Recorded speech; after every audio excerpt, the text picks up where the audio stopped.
दनादन star रज्जू मंचला के स्वर में जिंदगी ला जीवो संगी गुरु के आधार मां।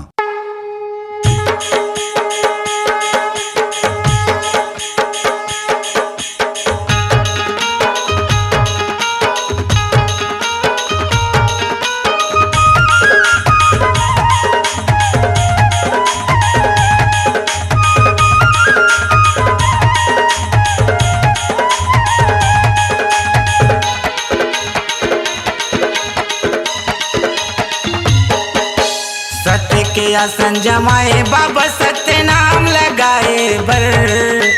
सत्य के आसन जमाए गुरु सत्य नाम लगाए बर। सादा झंडा जैसे खाम बाबा चोला अमर बनाए बर। सादा झंडा जैसे खाम बाबा चोला अमर बनाए बर। सत्य के आसन जमाए बाबा सत्य नाम लगाए बर। सत्य के आसन जमाए गुरु सत्य नाम लगाए बर। सादा झंडा जैसे खाम बाबा चोला अमर बनाए बर। सादा झंडा जैसे खाम गुरु चोला अमर बनाए बर।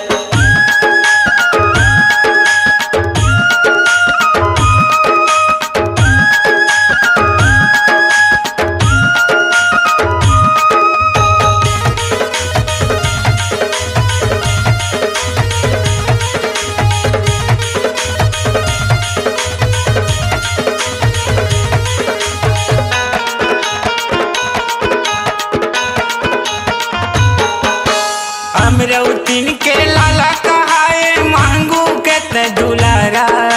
छाता पहाड़ी मधुनी रमाए कैसे घासी बाबा।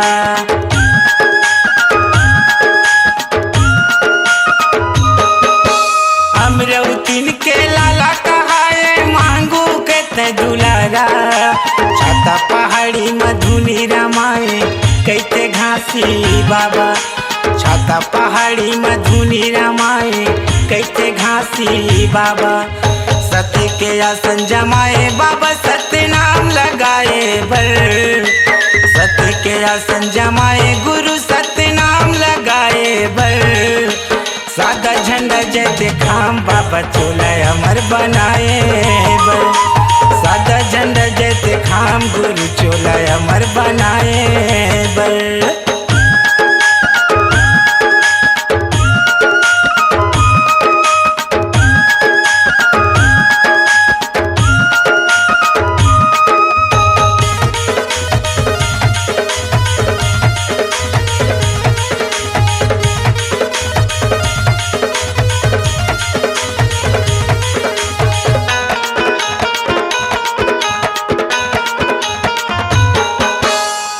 आगी बिनी पानी के बाबा जेवन लत बनाए। तोर महिमा महान है बाबा मरे बचियाला जियाए।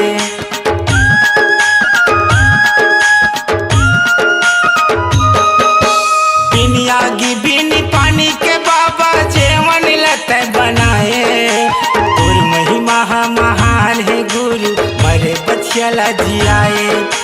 तोर महिमा महान है बाबा मरे बचियाला जियाए। सत्य के आसन जमाए बाबा सत्य नाम लगाए बर। सत्य के आसन जमाए गुरु सत्य नाम लगाए बर। सादा झंडा जैसे खाम बाबा चोला अमर बनाए बर।